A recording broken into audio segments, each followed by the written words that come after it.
Okay, we're going to do now some videos on parenting. I know that you've read the Glenn book and you've had the discussion on that, which was very good, as I mentioned in the announcements.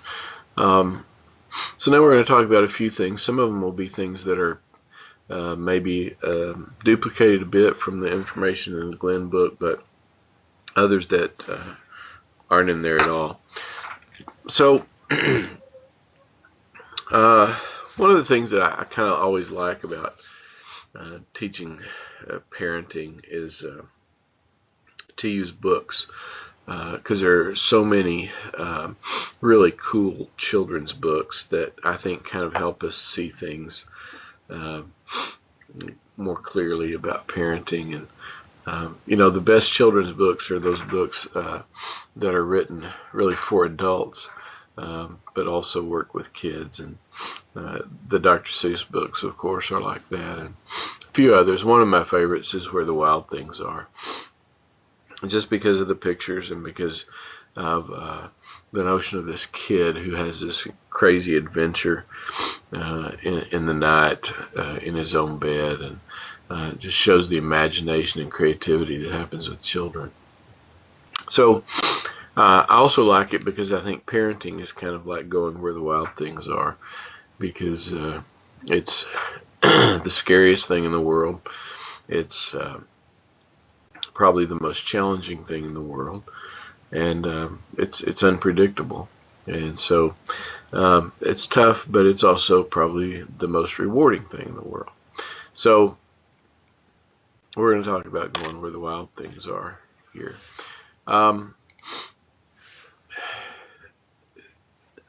It's that thing where you work the hardest, you don't get paid for it, you're not prepared for it.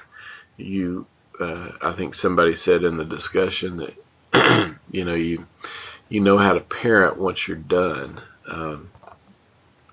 People like me have kids that are grown and gone and starting their own families. Now I sit here and I think, I know how to be a good parent. But 30 years ago, I thought I had a clue, but I probably didn't. Because you really learn by doing, and you can prepare yourself and do the best you can, but you get it after you've done it, which is slightly unfair to parents and mostly to children. I very often use the idea in the Velveteen Rabbit, and if you haven't read it, or if you haven't read it in years and years, I would say go back and find the Velveteen Rabbit and read it. I usually read it in class, and I won't take time to do that here, but you should read it. The idea of the Velveteen Rabbit is that children make you something that you would not be. Children change you. My favorite place in the book is when the rabbit, the little rabbit is in the nursery room with all the other toys, and they're having a discussion, and the rabbit says something about being real, and the old rocking horse who's lost one eye and all of his hair is rubbed off and one of his ears is chewed up, and the rabbit says something about being real, and the old horse said, you become real when somebody loves you. When you're wrinkled and old and your hair's worn off and your eyes don't work anymore, and then you're real. But you become real when a child loves you. And that's one of the greatest ideas, I think, is that being a parent makes you become real. Having that kid in your life is different than anything else. When my grandson was born this summer, I told my son-in-law, as we were in the hospital, I think, even waiting, I told my son-in-law, and as we were waiting, I said, Tyler, I said, you don't understand this yet, but as soon as that baby's born, everything in your world will change. It'll be completely different. And that was 3 months ago, and he knows what I was talking about. Because having a kid makes you different. And it doesn't mean that if you don't have children, there's anything faulty or anything lacking or anything less about you. It just means that it is one of those experiences that's not like anything else you'll ever do. So I would encourage you, read The Velveteen Rabbit. I use it with kids. I use it with parents all the time. I've used it in counseling for 20 years. I think it's one of the best little books ever written.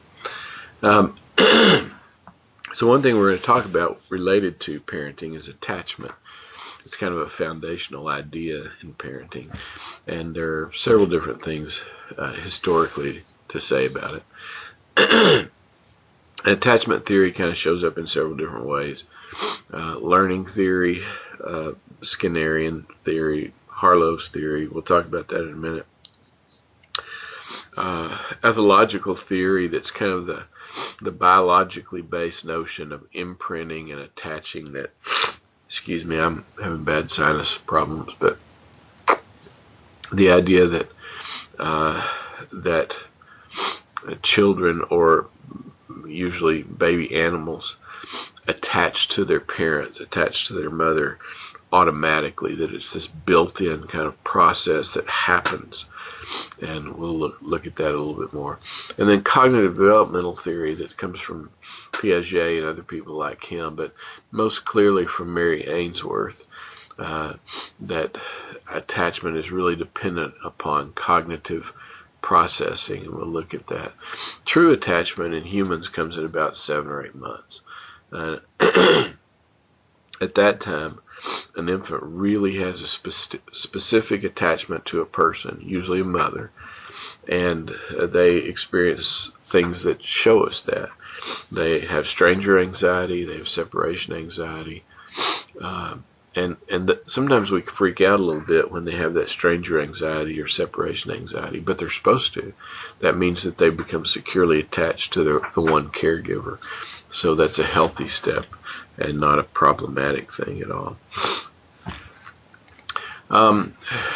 We go back and look at Harlow's monkey experiment. It's one of the classic experiments. Those of you that are psychology people will probably know this, and we won't spend a lot of time on it. But it was an important thing, because what Harlow did is he showed us that baby monkeys were, I think I have another slide here. He showed us that baby monkeys were more likely to become attached to and to choose a surrogate mother that provided comfort rather than food.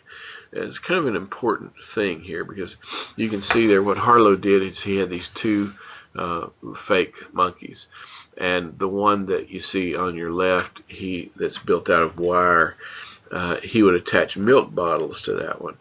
The one on the left that he wrapped carpet around and put kind of a nicer, rounder face on, the baby monkeys tended to always choose the one with the carpet, which was kind of interesting, because you might think that they would choose the food because their food provided them this immediate reward. But there's something in the monkeys that said to them, I want this one that looks like my mother, that looks like a real monkey. And they consistently chose the monkey that was softer and fuzzier and had a round head, as opposed to the surrogate that had milk attached to it. It's important because it kind of overrides Skinner's notion of reinforcement and operant conditioning as the only way that people attach, because the monkey's clearly attached for something other than the primary reinforcer of food. Konrad Lorenz proposed more of this kind of ethological theory when he did experiments on imprinting with geese. Lorenz was famous for you know, if you've ever read the little children's book, Are You My Mother, or you know, the Ugly Duckling story, all of those kinds of things, they're about little birds that will that hatch, and then they immediately, whatever they see, whatever they are with right then, they they imprint, which means that they think that's what I am, that's who I am.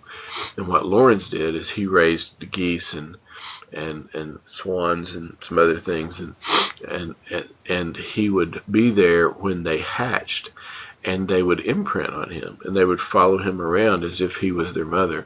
And there's lots of pictures. You can Google Conrad Lorenz, and you can see all these pictures of him swimming in the river, and a little row of ducks or geese following him in the river, just like he's the mama, and all the little babies are following after him. And then there's Mary Ainsworth, who gave us probably the most significant theory of attachment that we've ever had to date. And we'll stop right here and we'll come back to that.